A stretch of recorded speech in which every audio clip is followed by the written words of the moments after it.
All right, let's get right into it. We're going to unpack one of the most fascinating and frankly troubling paradoxes of our time: India's struggle with hunger and poverty happening right alongside its incredible economic boom. This is really a story about numbers that just don't seem to add up, about progress that somehow hasn't reached everyone. It's a look at a nation that's grappling with a huge question: how do you build a future where prosperity is actually shared by all? So let's start by looking at two numbers that really sit uncomfortably next to each other. On the surface, they tell two completely different, almost conflicting stories about what modern India is. On one side, you've got this figure, an average GDP growth rate of around 6.3% for decades now. I mean, that's impressive by any standard. This is the story of a booming economy, a nation on the rise, a global powerhouse in the making.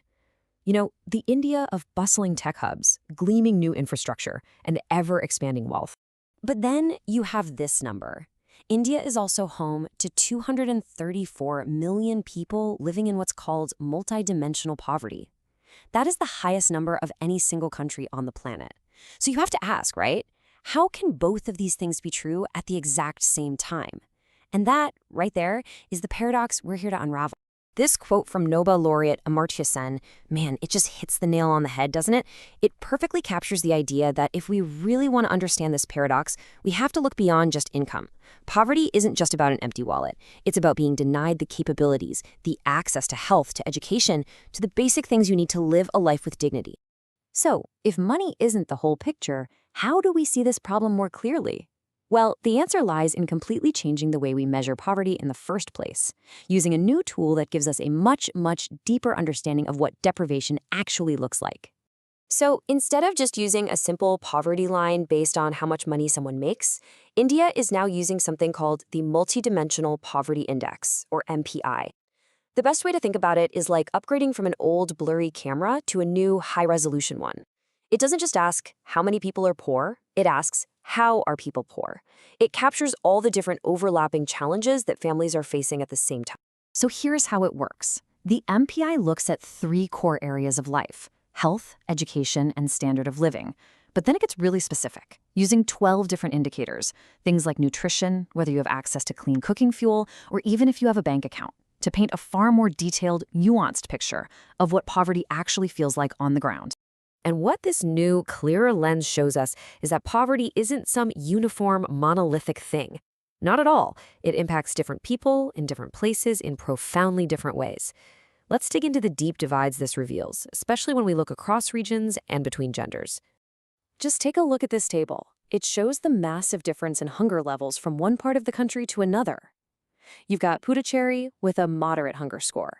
But then you have a state like Gujarat with a serious score that's well above the national average. It's proof that poverty isn't one single problem. It's a collection of unique, local challenges. And believe me, that divide is just as stark when we look at it through the lens of gender. During the pandemic, for example, female workers in India earned, on average, just 62.5% of what male workers did. Now, that pay gap is just one symptom of a much wider issue, something experts call the feminization of poverty, where women just disproportionately carry the burden of economic hardship. And this inequality is totally systemic. Because women spend almost 6 times more time on unpaid caregiving and domestic work, they face something called time poverty. That directly limits their ability to earn a living. And when you add in limited property rights and higher poverty rates during their prime working years, you can see how the deck is really stacked against them. So if all these deep-seated inequalities are like hidden fault lines running through society, then the COVID-19 pandemic, well, that was the earthquake. It was the shock wave that exposed every single one of them, shaking the very foundations of India's most vulnerable communities.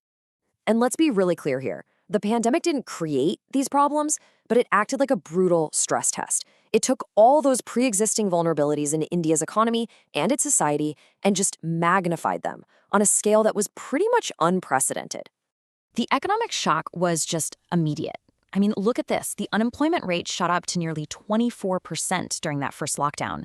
For millions and millions of people, their source of income, their livelihood, just vanished almost overnight. But this pain was not felt equally, not by a long shot. It was the most vulnerable who suffered the most. The informal workers, who make up over 90% of the entire labor force, had absolutely no safety net.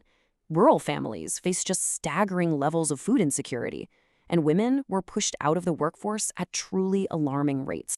Okay, so after all of that, where do we go from here? The path forward, it seems, requires a really fundamental shift in thinking, moving away from a model of welfare and charity and moving towards one that's centered on fundamental human rights. Now, this is where things get really interesting.